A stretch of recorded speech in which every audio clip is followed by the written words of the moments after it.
Okay, before we go head into the weekend here, a little video about areas of a trapezoid and a kite. You'll remember a trapezoid has exactly two parallel sides.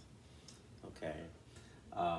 Remember, if these were parallel, then that would make it a parallelogram. So trapezoids and parallelograms are a little bit different.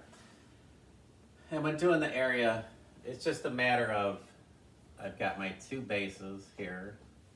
I've got this base equal to 6, this base equal to 10, and then the height, all right?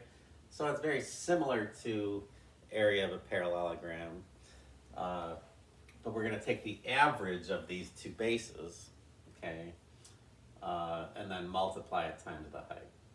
So with a parallelogram, you have the base times the height.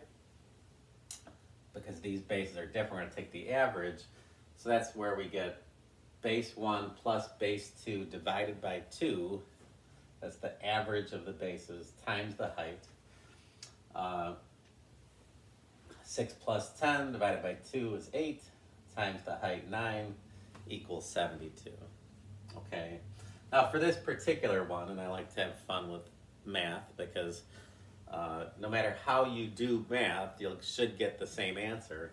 So something I could do, well, if this is 9 and this is 6, this rectangle here would have an area of 54. Okay.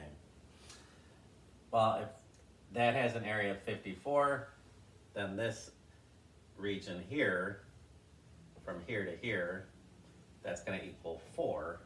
So this triangle right here added to this rectangle, which is 54, 1/2 times 4 times the height, 9, is 18, and I'll get the same answer. 54 plus 18 is 72. Okay, that's not going to work for every trapezoid problem, but just a little fun thing. All right, I find area to be pretty easy. It should be just plug and play, but trapezoid is a little different. It's best if you just think of taking the average of the bases. Okay.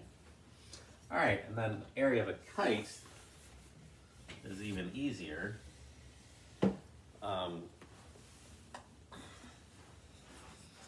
don't know if anybody in our class has actually flown a kite that looks like this, but I've got my two diagonals. All right, I've got my diagonal going across this way, and my long diagonal going this way. The shorter diagonal, each side is equal to each other. This longer diagonal bisects these. So in a lot of the problems, they'll just give you one of these, and then that's going to be equal to it. But in the longer diagonal, it's a little more complicated. All right, and the area of a kite is 1/2 times the diagonal times the other diagonal. All right, so this is equal to 8. All right, 4 plus 4, this equal to 9 plus 3, which is 12, which gives me 48. Okay.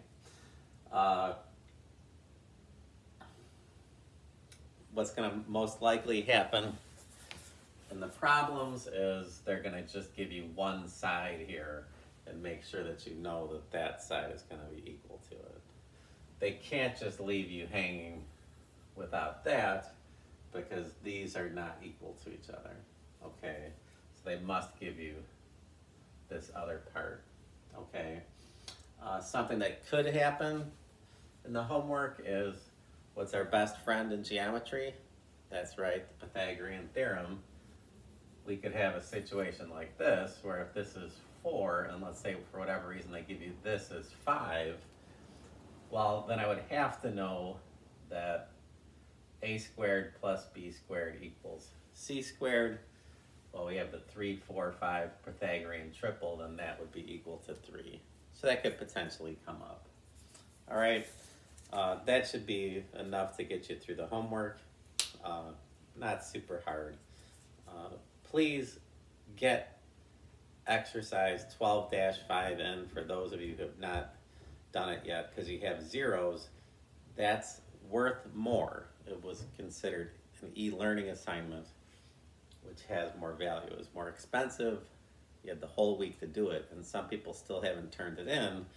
And it's reduced some of your grades, your overall second semester grade, by 10, 15, 18 points. Just do it. You're not going to get a full credit because you're so late, but I promise you it'll help your grade a lot. Okay, have a good weekend.